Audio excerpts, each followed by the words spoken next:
NZ Aerosports, Icarus Canopies, now Gyro. That's right, we've rebranded, and Gyro is our next generation. It honours our founder, as that's the name we knew him by, but Gyro also marks the start of a new chapter. And not to be biased, but it's going to be fucking epic. Long story short, we're more us than ever, so if you're new to the sport, or even a Sky God Ninja Turtle, welcome. I think our valiant leader Lucy, Gyro's daughter, says it best. And we still got that fuck yeah attitude.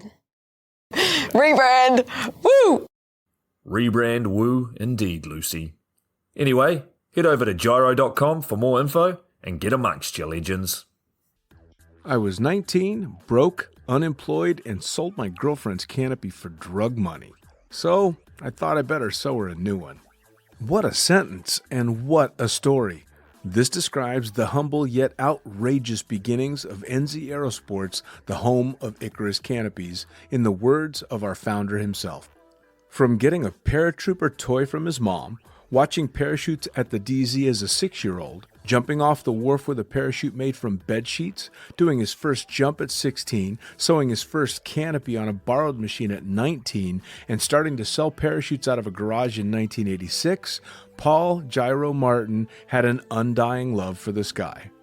Our company started with one man with the wildest of spirits and a true blue sky dream, a renegade. In the time that Gyro created and ran the Icarus Canopies brand until he passed away in 2017, he pushed everything he had to its limits. We miss him, and we always will. Gyro is the next generation of NZ Aerosports. It honors our founder, of course, because it was the name we all knew him by, but Gyro the rebrand also marks the start of a new chapter, our next jump. Gyro is the space between sound and silence, art and science, chaos and calm. Gyro is a state of epic tranquility that transcends understanding. That moment, in the door, in free fall, mid-swoop, where nothing but the present exists. A perfect balance of euphoria and thrill. Gyro captures our passion for flying and our commitment to designing break-the-fucking-rules canopies that deliver pilots pure, wild flight. Hey gang, so I got a new book out. It's called The Upside of Fear, and it's exactly what you think it's about. It's about the good side of, well, getting scared. In it, we talk not only about the science and biology behind fear, but the psychology as well. And it's not just coming from me, it's coming from some of the best in the sport. Omar Alhigelan, Jeff Provenzano, Maxine Tate, and so many more have contributed their sometimes terrifying stories to the book to help you overcome your fear. So head to the lunaticfringepodcast.com. You're going to find the link to the book there, as well as the other books. It's available in ebook, paperback, hardback, and audiobook right now. Coming straight from the cockpit, it's another episode of Lunatic Fringe with the fucking pilot.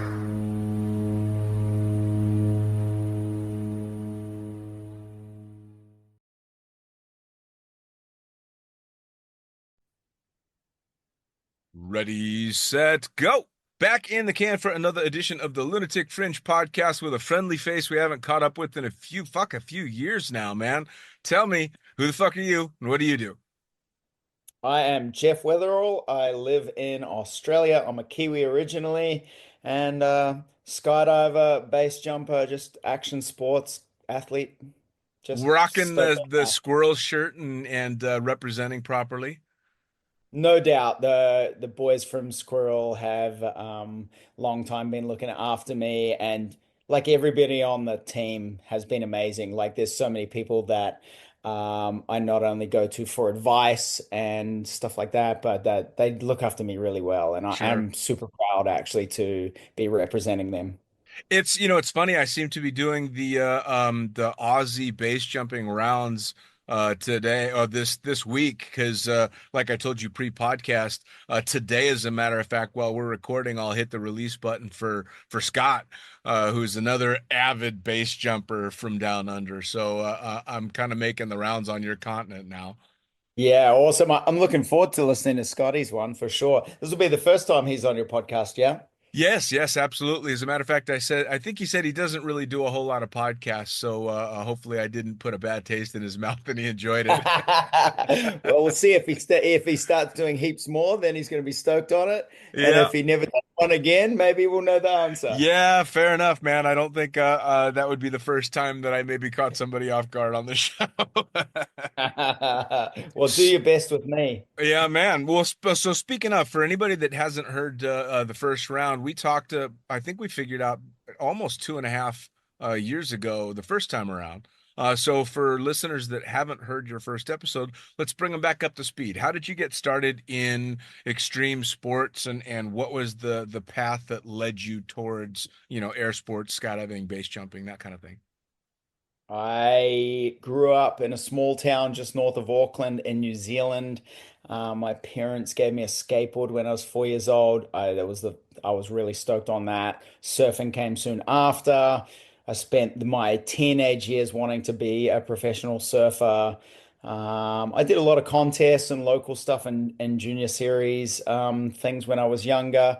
Then when I left school, I became a snowboard instructor.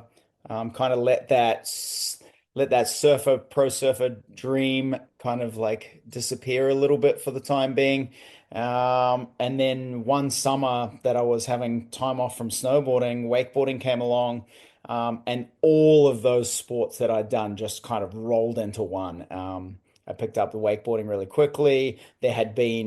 Never had been a New Zealand champion, like a full-time professional, and I was like, you know what? I'm going to be the guy. And I won the New Zealand Nationals in 2001 for my first time. Got a big cardboard check for $1,000 and a one-way ticket to Orlando, Florida. And the rest is history. I had a 15-year long career. I've had 7 knee surgeries on my right knee thanks to wakeboarding. And I had pro models. I got to be a rock star in that sport, and that it allowed me to really go and explore other things. I got to explore that pro surfing side later in my wakeboard career, where I had the resources and the funds to be able to go do some world qualifying series events and pro events around the place, and got to play a lot more in the snowboard realm, and then. Base jumping. I'd seen it when I was 16 years old and it was just burning a hole in the back there. And I remember saying to someone, how do I start that? And they're like, well, you got to skydive. So a chance meeting in Florida in a place called, in Orlando specifically, in a shop called Performance Ski and Surf that was a local shop sponsor of mine. I happened to be in there one day and I hear this Kiwi voice. I come around, I start chatting to this girl, and I'm like, what do you do? Kiwis aren't here in Orlando. What the hell? And she's like, oh, my boyfriend's a pro skydiver. She's like, oh, here he is. Introduces me into Shannon Pilcher. And the rest is history. I did my AF out there. Shannon took us for obviously a bunch of first flight courses, and he introduced me to a bunch of the like local guys at DeLand, and we just like started. They were super psyched on wakeboarding, so I was like, "Well, you guys come out and wakeboard, and I'll teach you, and I'll give you guys gear, and we'll swap out, and I'll come out and skydive, and you teach me, and you give me gear." And it was like just this really awesome little start to that. I mean, And then here we stepping are. into your skydiving career was Shannon Pilcher, for fuck's sake. I mean, that's one of the names that for me, it was the top of the pyramid as I got started in skydiving was Shannon and his crew. and I had no idea. I just met this like super nice guy. Was just like he was like, yeah, just come out and skydive with us, like nonchalantly, of course, and then things rolled from there. But I did my AF in 2005, and I don't think I didn't retire from wakeboarding until 2013. So it wasn't till that time that I was really starting to think, okay, what are my options as an athlete? What skill sets do I have? And I was like, you know what, being a skydive instructor would be pretty cool, and it would give me an opportunity to really spend a lot of time practicing for base. And to me, skydiving, the way I look at it, is it's the gym for the real thing. So everything I Sure. try and do nowadays is training based towards base jumping, towards being proficient in in a mountain scenario where I am on my own or with only with friends that know what they're doing, and we're there to have a good time, but also, we know that it can be dangerous, and I want to be out there with the right skill set so that I can Sure. come home to my family. Now I'm curious, shifting back to your earlier sports, obviously you started out with surfing and then went into the wakeboarding. With the community of skydiving and base jumping, it's very, very tight knit, and you mentioned that, your introduction into skydiving was Shannon Pilcher, and right kind of taken right into the fold, and you got the trade sports and all that. But are the communities in stuff like wakeboarding and surfing similar? Because the old movie version of the surf world is very territorial, very fuck you, get off my break kind of thing. Um, is it really like that? Is wakeboarding similar, or is it a more bonded community like skydiving? I think wakeboarding and snowboarding were much more people were much more welcoming into it because you're not fighting over a finite resource. Surfing, you go to a break, you only got a certain amount of waves. If there's a big crowd, people are going to be vying for the certain amount of waves. So there is always that, and for sure, even specifically in the surf scene, uh, it can be quite clicky, and surfing's massive, right? Like Sure. compared to any of these other sports that we're talking about, surfing is, I mean, here in Australia, surfing is like the national sport, right? Yeah, yeah, yeah. Everybody surfs in Australia. Um, but in saying that, when you come through and you get introduced to people, like, so we used to go out to Hawaii each year during the November, December, January kind of time. They had like the Triple Crown of Surf, a bunch of contests out there. And we would get to go out there with some of my sponsors, Alpine Stars, because they, sponsored a bunch of surfers. And I was lucky enough to be on the North Shore and be with guys like Markua Rothman and Sonny Garcia and stuff. So when you roll somewhere with guys that are that deep in already, it's like you kind of get a shoe in, right? It's like, oh, well, here's Jeff, and he's a, two-time world champion pro wakeboarder. And you're like, and you're with Sonny Garcia, and everybody goes, he's with that guy, he's all good, right? So, Awesome. I felt lucky to slide in on the coattails. Sure, sure.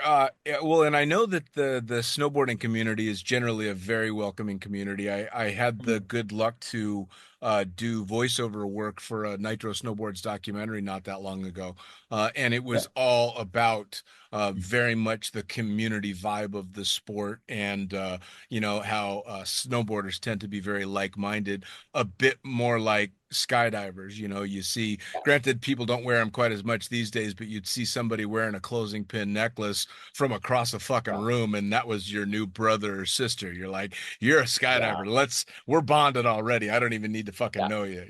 And I, Yeah. I, I, I always assumed snowboarding was a bit more like that.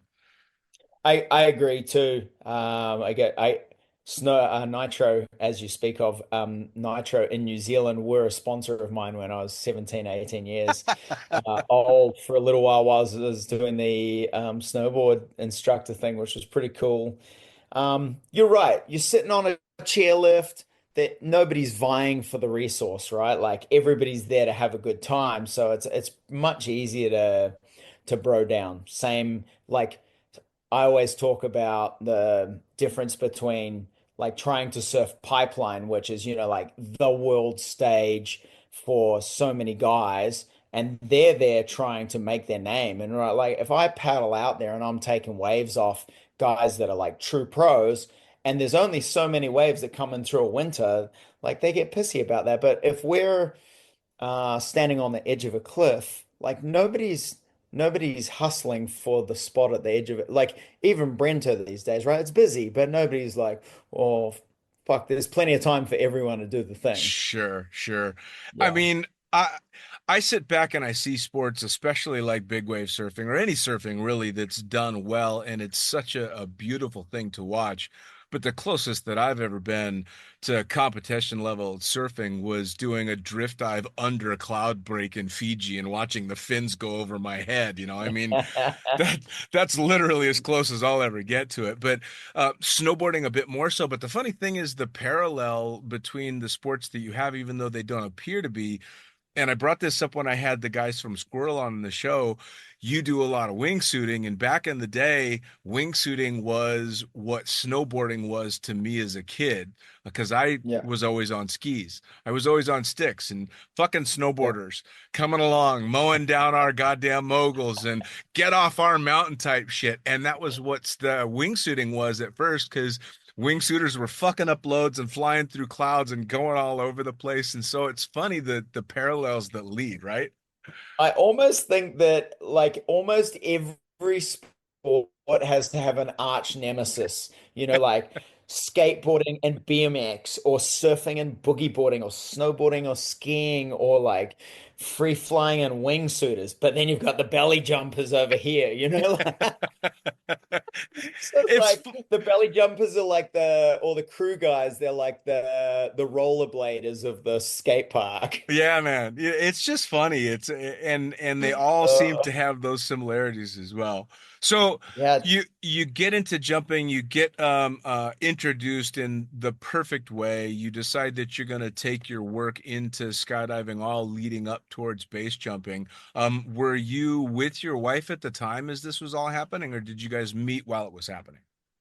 No, my wife Kayla and I actually met when I was 24 years old. I was in San Diego. We used to have a big action sports and retail show, literally called ASR. It was the show that basically everybody came together in action sports, snowboarding, skateboarding, surfing, all of the vendors, all of the athletes, all of the different products come into one, and basically they're showing their products for the year after. So lots of shops and people are coming in to check out, okay, what's the new product for the year? But then also the athletes would come along and they're there signing autographs and hanging out, shaking hands, kissing babies, all that kind of stuff, and having a good time. But man, they actually shut that show down because it was shutting San Diego down for a while. Uh, But my wife and I met. I'd been at a party the night before. I was hungover. I was meant to be at the show at 8. It's already like 11. I come out of the host hotel and I'm standing on the street, and she's like this cute little Hawaiian girl, and her and her like big tittied blonde friend come out, and they're like, "Hey, you going to the ASR show?" And I'm like, "Hell yeah, dude." They're like, "You want to share a cab?" And I'm just like, "Yeah, I definitely do want to share a cab." Um, and we get in the cab and share a cab down there, and I'm like, "These girls are super cool." And she's like, "Oh, I'm with Fox Racing." And I know a whole bunch of guys at Alpine Stars, which was my major sponsor there. And I was super lucky that year. And I knew it. We walked into the show and we were walking over to the Alpine Stars booth. And earlier that year, I'd been in Tahiti doing a photo shoot. And they had like one side of this massive booth, like a 10-foot high by 40-foot wide like wall with a like picture of me wakeboarding in Tahiti. And so like he's like, I'll walk up to Alpine Stars with you guys and say hi. I know some of the guys. And then next minute it's like, wait, is that you on the side of the booth? And I was just like, yes. Like, that is such a but rock she, star move. but she was also like, I know about you athletes. She used to date a really, really famous pro surfer, like growing up in Hawaii. I'm not going to say his name on here because she'll get all embarrassed. But um, it's funny because on Instagram I still follow him. I actually love him, and I'm like, hey, I'm just looking at your boyfriend. It's like we have laughs about it, but she's like, yeah, I know about you athletes, you guys. So she was like super cautious. So. And look, it wouldn't have worked when we first met. I was 24 years old. She was a bit younger, and I was like in this portion of my career where like I wouldn't have been able to be a faithful or useful boyfriend. Sure. Um, That's a very but good the way to put it. But yeah, I was traveling to 32 countries a year at that time, and I was in no fixed abode, and I just certainly wasn't ready to have any kind of constraints put on me. But I do remember when I met her that I remember saying to my brother in the first week, I was like, man, if I could meet that chick in my 30s, I would marry her for sure. And turns out, 32 years old, retiring from wakeboarding, things just randomly came back around and the universe just put us together. And yeah, it was super easy. As soon as I realized, like I had this light bulb moment, right? I was like, oh my God, I can't believe I said that. And now here we are. And I'm like, I'm ready. And I just like chased her down for the next 6 months. She was super offstandish, like, well, I don't know about you. But here we are. We're married. We have a little 2.5-year-old boy, Jax, and a dog now. And we're loving life. Yeah, that's the biggest change, right? Is the last time we spoke, she was pregnant, so you weren't yet a dad. You were the it was all cooking at the time. Yeah, that's right. That's right. And man, it's been a wild 2.5 years since we last spoke. I bet. I haven't really left the country. I've been just busy here at home, and I've been super busy with work and really good stuff here as well. But the first year just felt like trying to survive and get enough sleep, you know? Yo, yeah, no, I absolutely get it. Now, so you guys meet when you're young, you get back together in your 30s, you start this crazy journey in skydiving and then of course base jumping. How does she take to that? Because it takes a special partner, because I believe you said she doesn't jump, if that's correct. Correct, So correct. that She, when we did get together, um, I was like right on the back end of my wakeboard career. I was already skydiving and base jumping. When we met, I probably had like close to 300 skydives and like 500 base jumps. okay, so you were already in it.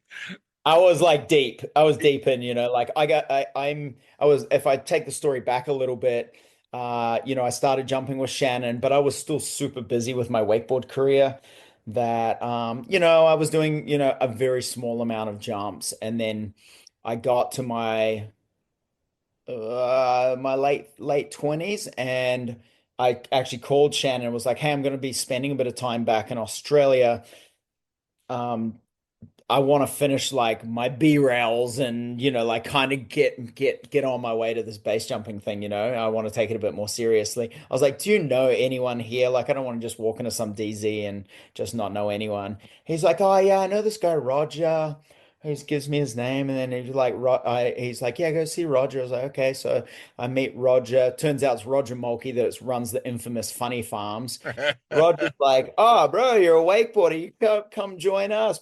Go out to Funny Farm with like 50 skydives. I meet Dukes. I like everything just started rolling there, and that kind of like Dukes put me in touch with Jimmy Poucher. Jimmy took me for my very first jumps. Then Dukes came and started mentoring me after that. And like the rest is history. And then when Kayla and I got together, so I was already like, hey, I think I'm going to be a skydive instructor.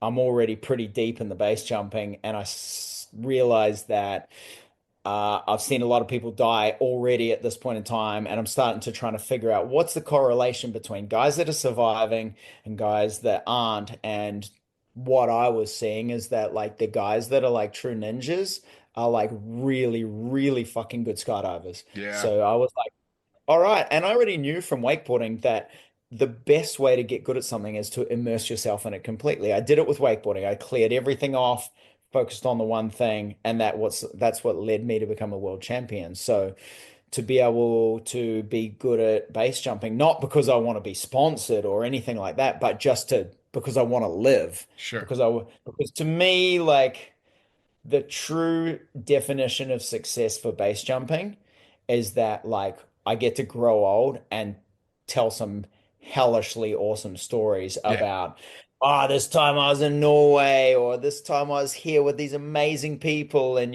like I know not all of them are going to be there. It's already sure. the case.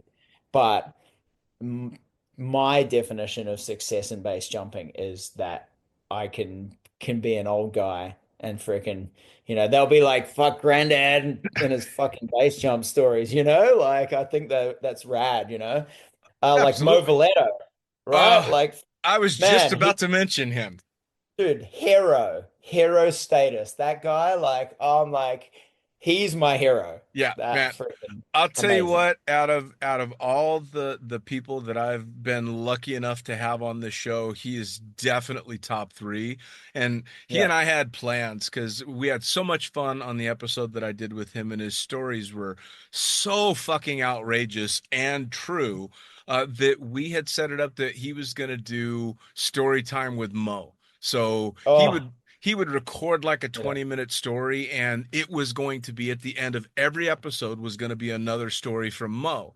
And then yeah, of course he passes away, and my first thought, like I think a lot of people thought, was, well, did he have an accident jumping? and yeah. and the answer was no. He stopped taking the medicine that was fucking with his ability to jump, because he's like, fuck you, if I can't base jump, I don't need that. Yeah, what's it for? So So if, what's the if that point? medicine's Yeah. going to keep me from doing what I want to do, fuck that medicine. I'm going to go out my way. And God damn it, I mean, what do you say? Hats off to him. You cannot ask for any more. He No. lived his life on his terms, did his thing, came away with all the stories, and then just, bowed out like, "Psh, see you Oh yeah, later, send man. I mean, fucking off." his story of living in a VW Beetle with a girl, but his sewing machines had a house, was the greatest fucking story I'd ever heard. Priorities. Yeah, man. Well, so I mean, you kind of just walked into the best possible situation in both aspects of the sport, both in skydiving and in base jumping. And I want to say that that's unusual, but it's not, right? Because it's our sport and our community. It's so very easy to find your way towards truly inspirational and influential jumpers because they're out there to help teach. Uh, yeah, look, there's one time, sometimes there's an element of luck, of course, but also, you know, anytime you see successful people, you only see a small piece of the iceberg, right? And you're like, but the people around those people on their way to success, people see the work ethic or the way they treat other people, or the involvement that they have, and that does like carry people a long way, and I believe that that's the case for me too. Um, I've come a long way from, during my 20s, I was definitely a rock star, and that's how I wanted to be during those times. Um, I was also a real fucking cocky asshole. And really, and I know that now, and I'm much more interested in nowadays. I don't care about people's accolades, whether you are the janitor at the drop zone or whether you're like the guy with 10 gold medals. If you don't treat people nice, or with respect, regardless of who they are, then like you're kind of a piece of shit to me. Like, so to me, the real winner is the person that has friends around them that love them and is just like stoked on life. And if you can help other people along the way, then that's what I'm all about these days. It's kind of funny because I think the people that have that perspective and see that view the best are people that maybe were on the wrong side of that equation at some point in their life. Because I've Yeah. definitely had my days of being a raging prick, Yep. which makes it Yep. so much easier to spot that raging prick because you see yourself in that. And you almost get ashamed to see it happening because you're like, oh man, I remember when that was me, and I understand the motivation there, and that Mm. guy's so going to regret, well, a guy or girl is so going to regret how they are now someday in the future. So it's almost sad in both ways because you're bummed for the person that's having to take flack from somebody, but you're bummed for the person that's handing it out because you know that they're probably pretty miserable. Yeah, I think you're totally correct. But also on the other hand, like you say, when you see something in someone else, nowadays when I see a person that is like, younger Jeff, and I see the drive and motivation, I find it very easy to be able to like take that person aside and like help cultivate them towards their dreams. Easy because I'm like, oh, this person, they got Right. some work ethic and some drive like that. You can't buy that, right? No. Like some people just have the thing and just like you just see it and you're like, that's that thing, that bit of magic that you can't put your hand on. Absolutely. Well, it's from my old rave days. Highs know each other. Similar highs, Yeah. similar Yeah. highs know each other. You end up Yeah, that's congregating in your group. yeah. Yeah, So, that's totally right. hey, I know you've been up to a lot of shit over the last couple of years since we talked last, and I have a way of sidetracking conversation. So I'm going to shut up, and I want you to tell me what you've been up to. Yeah, I've like I said, I've been super lucky. Base jumping's been a little bit on the back burner, mostly because I'm just trying to get Jax to sleep through the night and get enough sleep to be able to operate through the day, like safely at a Right. drop zone. But it's it's been great here. I've got a host of young guys that are coming through, been working their way into base jumping from skydiving, and I've had the chance to be able to mentor them and help them on their journey, whether it's like coming into tracking suits and then into wingsuits, or coming from small suits into bigger suits, or coming from skydiving into base jumping and stuff like that. I've done a lot of work over the last probably like 5 or so years. There's been lots of Aussies come through, Mm. and you know, of course, we're going to send them to learn a base jump. We're going to send them to Sam and Dukes and on that way. So or I almost end up doing a bit of like a pre-prep course here, skydiving into base jumping, or just prepping them so that when they land on the ground in Europe, they already understand how to pack their gear. They have already flown uh, canopy. They understand how to figure out deep brake setting and how to fly a canopy, not like a skydive canopy, but how to sink a canopy into tight landing zones, and the ability to fly a large canopy well in a tight area, stuff like that. I love that. Like, I mean, that like you can be the raddest wingsuiter in the world, but if you freaking fly yourself in a tree, like, like that's dumb shit. Like you're under a 200 plus square foot canopy, right? Like everybody thinks, oh, that must be pretty easy, but we fly it differently than we fly skydive canopies. We're not swooping, generally speaking, but it doesn't mean that we wouldn't be using our front risers or our rears or toggles, depending on what situation it is. So Sure. just trying to prepare guys the most and trying to, like I said earlier, everything that I do in skydiving is based upon training for base jumping. So if I can make subtle movements that are exactly the same, right down to even packing and rigging movements. I'm sure lots of skydivers when they pack their toggles, they put, doesn't matter whether the excess goes to the inside or the outside. But this is just for an example. But in base jumping, you never want to have the excess on the outside, because if you grab a handful of spare line and your toggle at the same time, you're either maybe going to toggle lock yourself, or you're going to have a handful of both and not be able to release one or the other, in a time when seconds count. So just simple things like that. Or obviously, like I love wingsuiting so much, like whether it's performance or acro, I've been having a really good time. Some of the other tandem masters that I jump with, been super cool about letting me, fly head down around them. So, Uh, like getting to do some fun stuff here and there.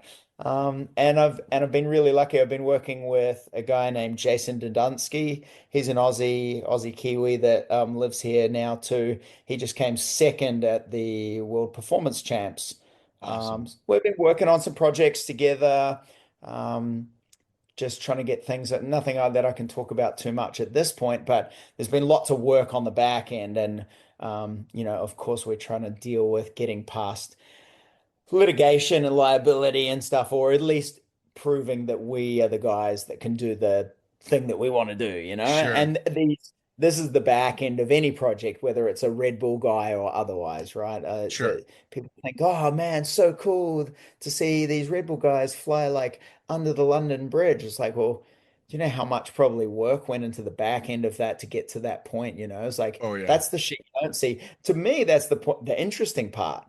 Like, cool that you did the stunt, but it's like you didn't just do the stunt. Like there was like Right. how much work and how many phone calls and how went from the idea from the time the thing was just a campfire concept where you're sitting around with a beer going, oh man, imagine how cool this would be, to like actually executing it. Because like everybody can have a dream or a goal, but like if you don't go do something about it, well then, I hear people, I thought about that once years ago. Right. Well, if I can't really claim it because you didn't do shit about it, right? Right. Yeah.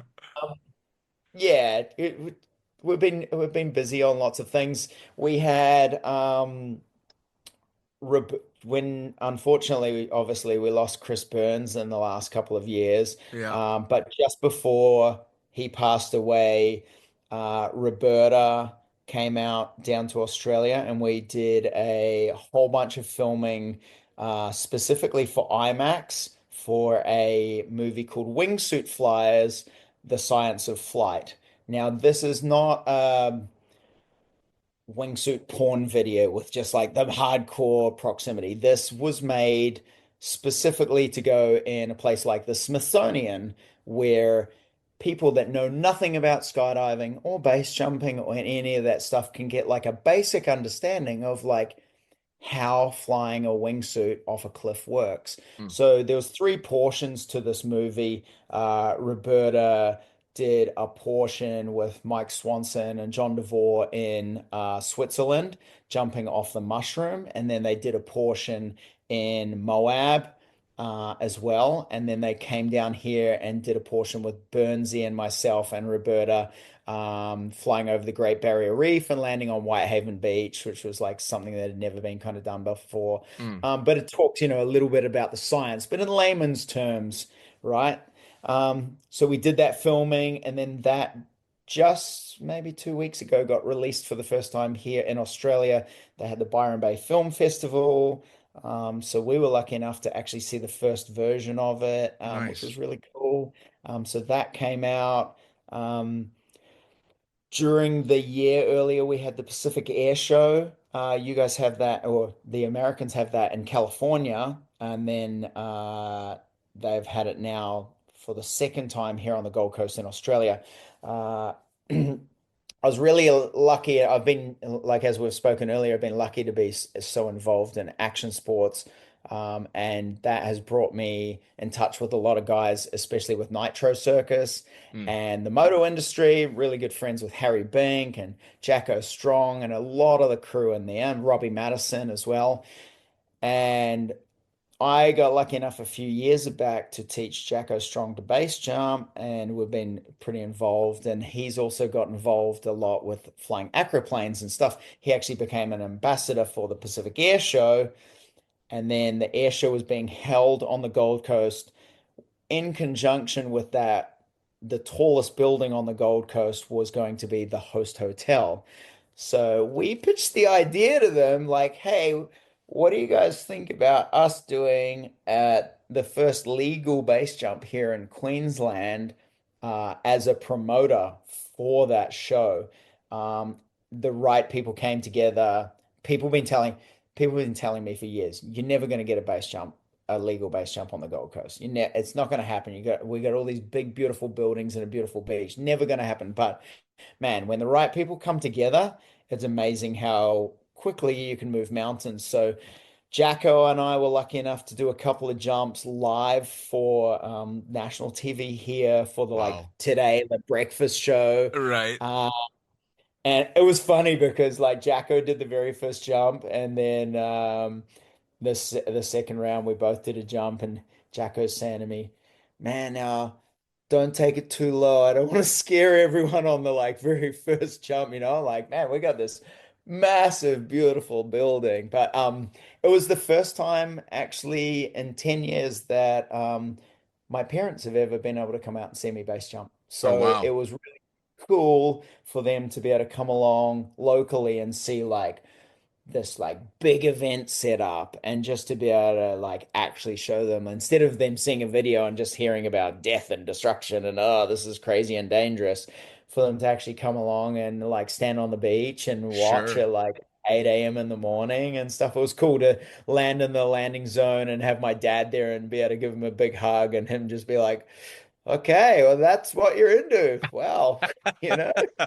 Well, I I can't mean, imagine what I can't imagine what it'd be like to be him. Like I mean, he's been watching me do crazy action sports for years. So I guess on one sense, they're kind of used to it, but on the other sense, it's sure. like not every day you get to just roll up and watch the cops and the mayor of the city say, "Yeah, bros, send it." All You right. know?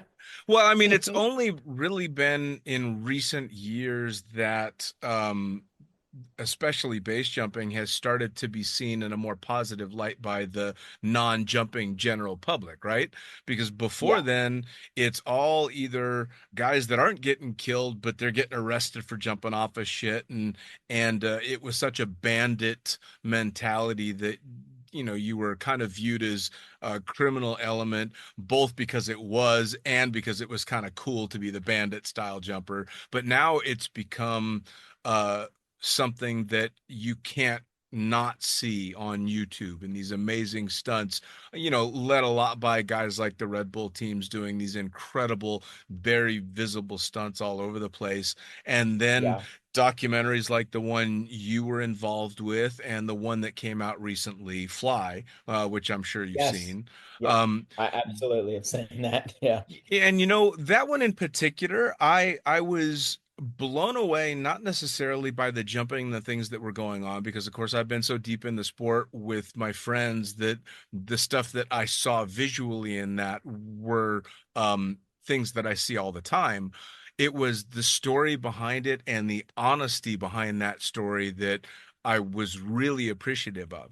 And I'll admit, I finished that documentary a little sad, but I was also incredibly impressed with the filmmakers' willingness to be honest about the price that can be paid for that sport and what goes into it. And I think it's something that really puts an amazing spin to the general public that don't jump. Being able to really understand what goes into it, why people do it, and how hard they work to mitigate the dangers involved, even though sometimes shit goes wrong. Totally. I really enjoyed the movie myself as well. Like obviously there was a lot of hype coming up through it. And because we're in the bubble of the base world, we see it on Instagram and we see the hype coming up, coming up, coming up. So I was like, of course, like as the day it came out, like I had like a showing at my house. We got a few close friends. It was pouring rain here. We got some margaritas and we sat down and watched it. And it was good. Obviously, it was hard for me. Jimmy taught me to base jump, and Yeah, like a larger than life loss for the not just for me, but for the community as a whole, right? Because he wasn't known for his jumping, but for just being like a guy that is just like the epitome of happiness and the epitome of like being there for like anybody that needed something within the sport, some advice or a good ear or whatever, man. I mean, it was like a massive loss, but at the same time, though, one thing that stuck out the most to me about the movie, or the one single bit that I loved the most, was when they were interviewing Scotty Bob, and they're like, what kind of message do you want to put out, if you're not here when the film comes out? And yeah, he was like, I'm not going to answer that because I'm going to be here. And I love that kind of like strong determination to be here. Because, in years past, in that 2016 and onwards part, I'm sure Scotty would say the same, but, he was on that top of that list of like guys we ain't gonna see for very long. sure. So to see him come through and, now have a family. It's the same for me. So when I see other guys with families and still don't fall out of the sport, but still have a strong affinity for wanting to be involved and be teaching and passing on the knowledge to new people. And I think that's so, to me, that's cool. Like when I see Absolutely. like to see both of them, they got their kid, like, Scotty and Julian, it's just be like they got their kid, they're still traveling, they're doing courses, like it doesn't just because you have a child doesn't mean that you can't not base jump. But Sure. maybe you're not gonna freaking send it through the craziest shit you've ever done before, right? Like you might think about things a little more and take risk management a little bit more safely. I mean, this past year with the freaking BFL has blown up, and I just can't seem to get past the fact that there's just like young guys going out there just sending it like too hard. Like obviously to the point where like if you ride moto and you send it too hard, you'll break bones. It'll slow you down, but you won't probably die. If even surfing, like you get to a certain point and you're like, oh, I'm gonna go surf pipeline. You might get the beat down of your life. You might, fracture your skull or break a pelvis or do something, but you won't die. Whereas like our sport is so easy to just be dead. Yeah. As Dukes has said for years, like, man, imagine like how cool it would be if like guys like Ted Rudd and so many other people were still here to see how far the sport's come and to see and I think about it all the time bringing it back to one of my personal friends is Graham Hunt, him and Dean went in together and I think about the fact that like that jump at that time was so hardcore in the suits that they were flying and 5 years later, here we are, like an intermediate to like just a little bit above wingsuit base jumper in a suit these days could run that gap, no drama. Like Sure. because the technology has come so far, and that is so cool. And that's also due to guys at the top Sure. pushing, but also being here, whether it's Red Bull guys or Phoenix Fly guys or Squirrel guys or like I hate the brand wars. I don't care about the brand wars. We're too small a community to Sure. be talking shit on it. Like we're classic for trying to give each other shit and having this dark humor. But man, the shit that goes down on the internet, like who cares, bro? Like let's all go jump and have a good time and Yeah. like not worry about like, oh fuck squirrel or fuck phoenix fly or like man, we should just all be all the top guys are just like we're all friends, we're all sharing information, we all just want to Absolutely. see each other have a good time. Absolutely. I mean, I never understood it even in the broader sport of skydiving. I mean, fuck, I've been sponsored by Gyro almost since the beginning of the show. Does that mean I'm not going to have fucking PD guys on my show?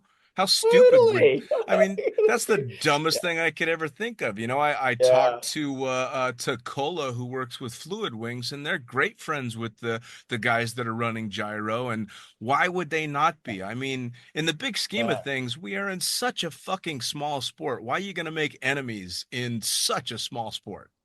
Yeah, I just laugh because I was already like wakeboarding was like a small sport, but like skydiving and base jumping is like the tiniest little speck even compared to those sports. Sure. It's so funny that I stepped out of, trying to explain what wakeboarding was to people when I'd sit on a plane flying somewhere there. Wait, what do you do? And I'm like, wakeboarding. They're like, wait, what? What's like, like kind of like snowboarding behind a boat or like, and but now you're like, oh, I fly wingsuits, and everybody's like, oh my God, that is the coolest. Is that as cool as it looks? Like, Yep.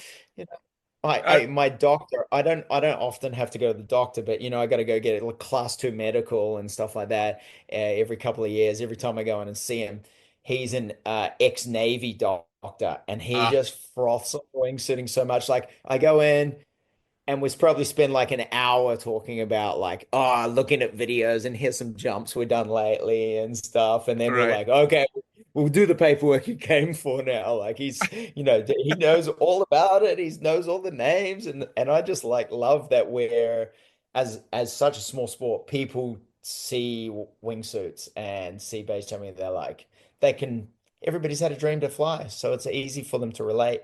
Oh, for sure. Well, shit, dude. When I did my oddly enough my commercial check ride as a pilot, my examiner was so stoked on the idea of skydiving that basically my entire oral exam was us shooting the shit about skydiving. I think he asked me Yeah. like two questions about flying. I remember flying back from that check ride going, "I'm a commercial pilot and I'm not sure how." Yeah, I feel like probably a lot of us have had like similar situations to that, Yeah, to be yeah. Oh, honest. yeah.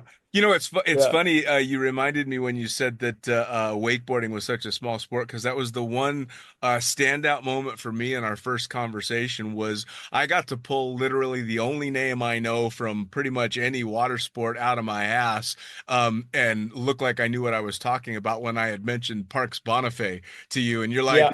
he's the one guy everybody knows, and I'm like, yeah, but I Yeah. knew it. I was so impressed. I was so proud of myself that I fucking knew somebody in your old sport. Everybody goes, "Oh, you wakeboard. You know that guy Parks?" Like, yeah, we know Parks. Yeah. Yeah. That must get old. Yeah, I mean, I can't remember whether I mentioned it on the last podcast or not, but I remember saying uh, to a commentator once, Jeff Barton, good friend of mine, I said, "Oh yeah, I beat Parks at this contest," and he goes, "Yeah, look, everybody remembers the one time they beat Parks, like because like he's just at that level, right? Everybody remembers that time. I can imagine if you're a pro surfer and you're like, that one time I beat Kelly Slater, it's like." But he's the GOAT, like, you Of know. course, of course. Yeah, I had a wake skater on not that long back, or actually, God, it actually has been a while now because I've been doing this for a while, and it was the same thing. That was the one name that I knew to throw out, and You're talking about Brian Grubb. yes, I am. He was another one So, that you led me to. so Brian and I were on Team Malibu for years together. So we got to go to lots of photo shoots. He was also a judge on the pro tour as well. So when he wasn't doing his own thing, wake skating, he was usually sitting behind a scoreboard telling me whether I was doing shit or not. Yeah, we've gotten to do lots of cool travels, and it was really cool to see him do that big wake skate stunt with Red Bull and Yes. stuff. Amazing, amazing, man. So yeah, it's so funny when some kind of stunt like that happens, and my Instagram blows up with like 1,000 people that kind of know a little bit about base jumping. Like, have you seen this? Have you seen this? I'm like, bro, I've been tagged in it so many times. Yeah, Yep. I've definitely seen it. And it's really cool to see the blending of such polar opposite sports in such a bizarre way. Totally, That totally. was I fucking mean, cool shit. it fits Red Bull's MO, doesn't it? Perfectly. I'll tell you what, man, I don't drink that shit anymore, but I'm so impressed with the stuff that the company does and having talked to a number of the athletes now, knowing how Red Bull takes care of their athletes and seeing I did my interview with Provenzano. He was actually in the athlete training facility that Red Bull has with the doctors and all that stuff. And so I was just blown away that they were so aware of the necessity to really take care of their athletes and in such a niche, such a off the wall sport, that some of these Red Bull guys are doing to put so much resource into them as well just warms my heart towards that brand. It really does. It also makes sense to look after your investment, right? Yeah, yeah. Like if everybody, like I'm the same. I don't drink Red Bull. Not interested in drinking it. I don't think Yeah, it's probably that healthy for you. it's not. But everybody wants, yeah, that's right. It's not. Everybody wants to be a Red Bull athlete Yeah. because that is the pinnacle of being seen. It's like, yeah, you could be an Olympic medalist, but if you got like Red Bull, like that's like you Right? because you know that they will look after you. If you're staying on the cutting edge of your sport, if you have come up with crazy ideas. I mean, one of my favorite friends that is on Red Bull is Robbie Madison. And man, the shit that he has done and the harebrained ideas that he has come up and proposed.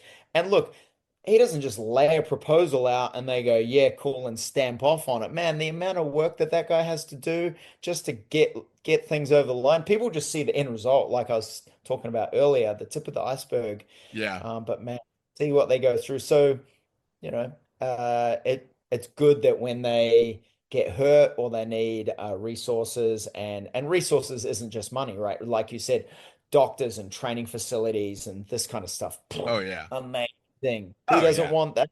Oh Who yeah. doesn't want, I you mean, know? when I got tapped to do the voiceovers for the layers for the Nitro Snowboard documentary, I was like, all right, this is kind of cool. And then I found out that it was co-produced by Red Bull Media House, and I'm like, I've made it. I've done something with Red Bull. It's official. My name's on the credit with Red Bull. You know, I'm like, all right, cool. I can sign off, and I'm. So hey, as we get towards the end, tell us of is there any big stuff coming up in the near future that you can tell us about? Um, no, not really currently. I What I like can that because it means there's going to be a number three. for sure there is. Fuck yeah.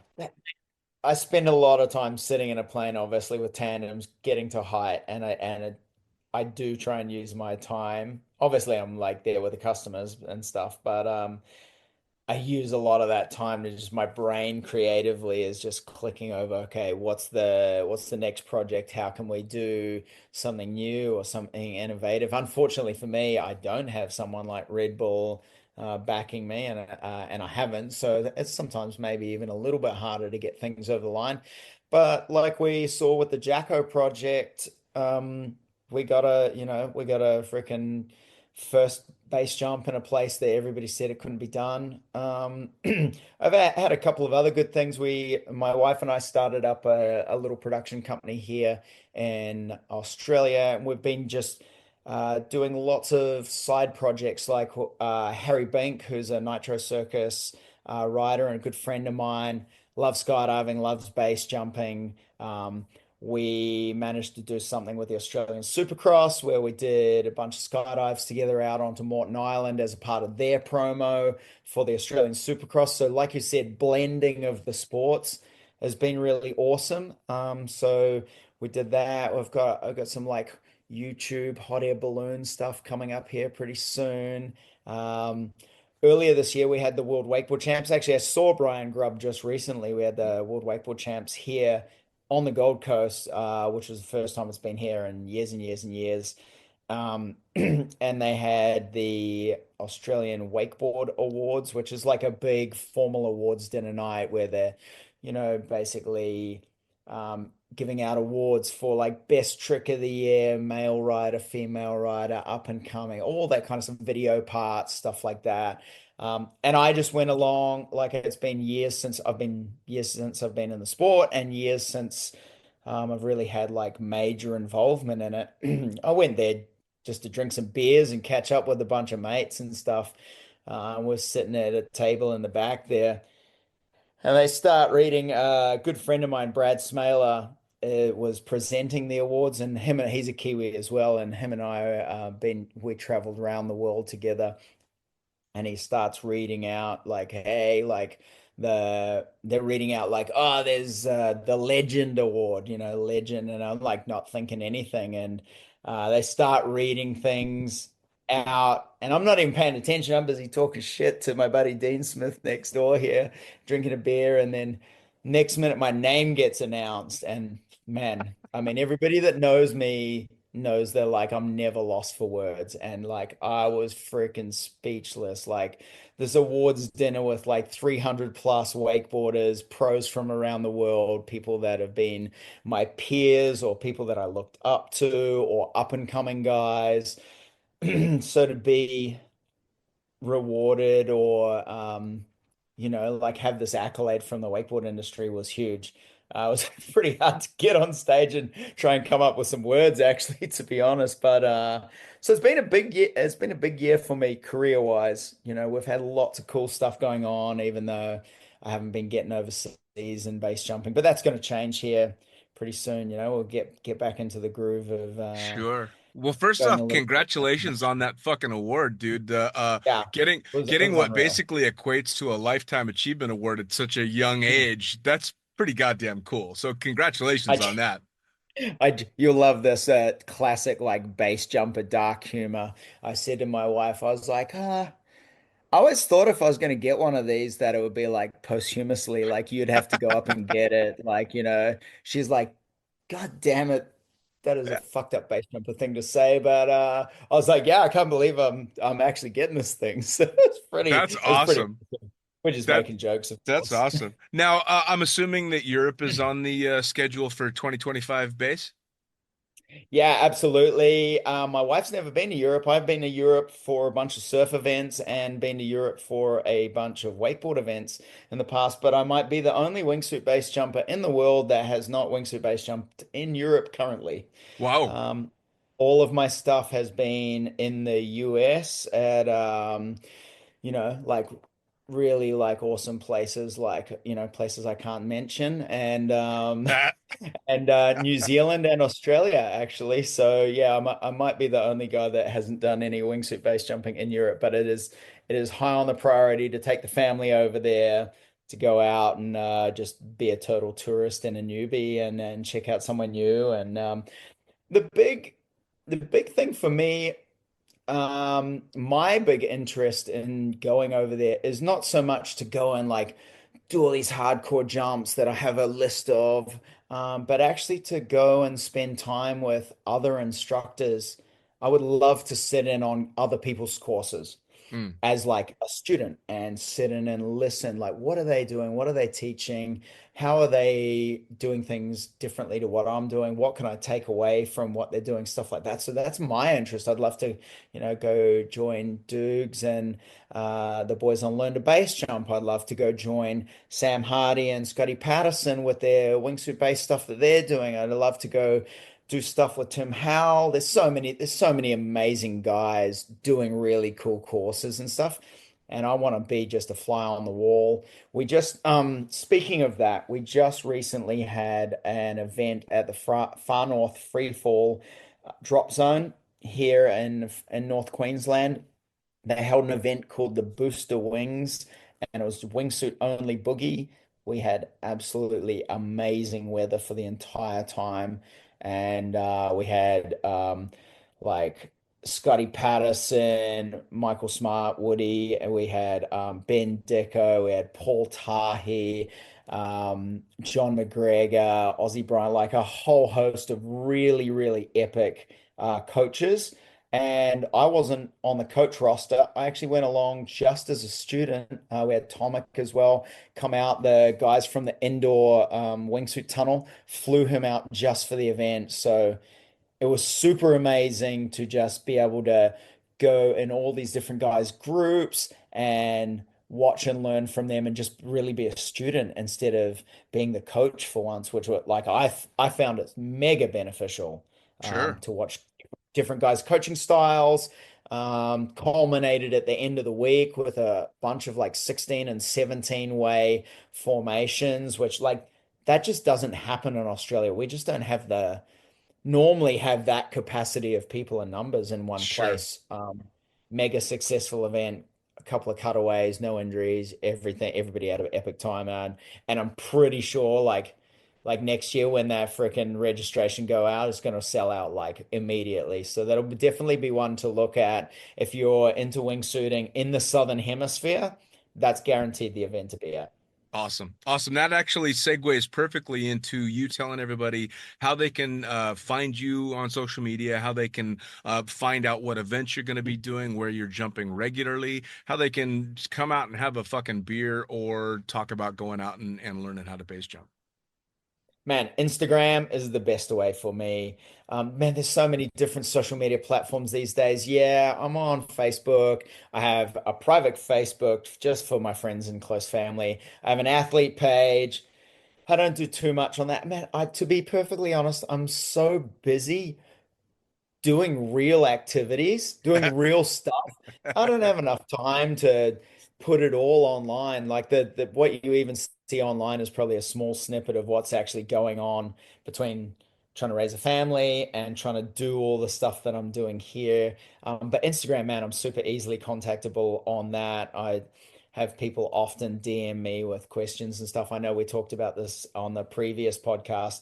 I really try and make myself to be open for people that are coming through so I can help and push people in the right direction. Um, just trying to be a person within the community that I wish I could have found when I first came in, right? And Sure. when I was just a brand newbie, I'm trying to be that person, for me, the people that I kind of really look up to, that I see like that, man, Dukes, obviously, Sean Tuma, love the way he freaking Yeah. he's just such a humble gangster, just like the guy is like an absolute legend. And obviously, freaking, I know those guys are competing podcasts to yours, but the boys from Exit Point doing awesome stuff, right? Like having like Oh, base specific Matt and Laurent, and like, man, I love what they're doing as well. I think it's cool. We need to all support that kind of stuff. the greatest thing about the podcast medium is there's never too fucking many. Because like I've had a number of different people. Anna Moxness is one of them. I'm pushing hard for her to do her own podcast, and Ray Kubiak, the Tunnel Ninja, he Yeah, absolutely needs to do one. Because the thing is, especially with something as niche as skydiving and base jumping, people will enjoy listening to my show and it'll stop and what's the next show? Well, totally. Exit Point's going to talk about shit and details that I'm not getting into. I'm very surface when it comes to all of this stuff. So there's shows for every bit of it. And there's 24 hours in a day and seven fucking of those in every week. There's lots of time. And most people consume podcasts very regularly these days. So I'm Yeah. always like, start a Especially if you fucking live podcast. in LA and you got to drive in all that traffic. Absolutely. I mean, it really is one of those things that there's so much room for new voices to be heard. I'm like, the more the better. I aim towards everything. The 20-minute call podcast that's a pretty similar a format to mine, and even touches with some of the same guests that I have on, but it's still different people talking that touch on different subjects. So fucking bring it on, man. I don't believe, just like I don't believe in brand wars, I don't believe in competing podcasts because we're all just Awesome. talking about the shit we love. I love that. I love that. And you're totally right. Like the podcast that I've done with the Exit Point one was like so specific to the knowledge that was involved in, being involved in a fatality. It really helped trying to help someone that might find themselves in that situation. So, what we're talking about and what they're talking about, completely different stories. Sure. And same, I've done, plenty of other podcasts with different podcasters, and that all of the podcasts that I've done are different subjects. They're not Yeah. the same. I never end up talking about the same stuff. So Yeah. yeah, I think you're right. I think they're amazing. Yeah, I love it. And thank you. I got to thank you for just supporting all the crew. I know you started this out just to be able to like talk to a bunch of legends and friends and share their stories, but I think what you're doing is freaking awesome, and I'm really appreciative of being on the show. I mean, it's turned out to be so damn much fun, and if it weren't for being able to do something like this, I wouldn't be able to meet people like you. And the Totally. super cool thing is when you and I finally meet in person, I'm not meeting a stranger for the first time. I'm just finally meeting somebody I consider a friend. And Yeah, that's how this community ties in so amazingly because you've got this common ground and then you get to actually dig in and find out who people are. And I mean, yeah, at the end of the day, when I'm 90, I have fucking 350 different badass conversations I get to remember and listen back to. So it's kind of yeah, just like my own audio diary. It's so much fun. yeah. Probably got to give a special shout out to Nicola Martinez then, because he's the one that linked us up in the first place. Oh, I love that fucking guy. absolutely, man. Every time I ever even hear his name, I get a big smile on my face, and he's Yeah, always got nothing but amazing things to say. And yeah, he's the best. He's the best. yeah. That's right. Well, man, that we're lucky that we got such awesome friends around the world to connect us. Yeah, for sure. Now, man, I'll tell you what, we obviously now there's going to be a round 3 because there's shit you couldn't tell me about that I fucking want to know about. So I'll be stoked when we get to do this. We'll try not to do it in 2.5 years though. Yeah. As soon as you've got enough new shit in the bag, you let me know and we're going to do this again. If I come on too soon, people are going to start getting sick of hearing my voice on here. But I can definitely say that after when you release this one, I send you out some content of some of the fun stuff we've been doing, maybe some links to the movie, etc., Please all do. that kind of stuff. Please do. For Yeah, I want to be people able to kind of share. visually check out what's been going on. Had a really good little trip earlier this year down in New Zealand. Got some good little wingsuit base jumps in there. It was nice to be, on home soil doing jumps that I've been dreaming of for 10 years. Awesome. Lots of cool stuff going on. Awesome, man. Well, I can't wait till we get to do it again. In the meantime, try and get a little rest with a toddler running around. And yeah, keep in touch, man. I honestly, I can't wait to see what comes next. Awesome. Thanks so much, my friend. It's been awesome. All right, brother.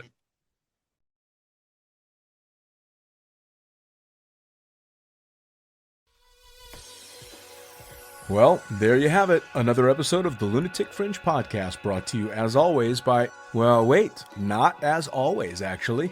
Brought to you now by Gyro. Formerly known as NZ Aerosports, you'll head to gyro.com for their next level line of canopies. By Pussfoot, the Extreme Sports Collective. Head over to pussfoot.com to check it out. By Summit Parachute Systems, check out summitparachutesystems.com to talk to Jarrett Martin and the gang about kick-ass pilot rigs, rigging courses, and more. By Flyaway Indoor Skydiving, go to flyawaytn.com and check out all the cutting-edge stuff to come. By Pure Spectrum CBD, head to purespectrumcbd.com to check out their wide range of CBD products. And as for us, head to the lunaticfringepodcast.com to listen to any of the hundreds of episodes currently available, hit the link for our YouTube channel, pick up your copy of the Lunatic Fringe book or The Accidental Stripper, and get a sneak peek at upcoming guests. Once again, thanks for listening. We'll see you next time.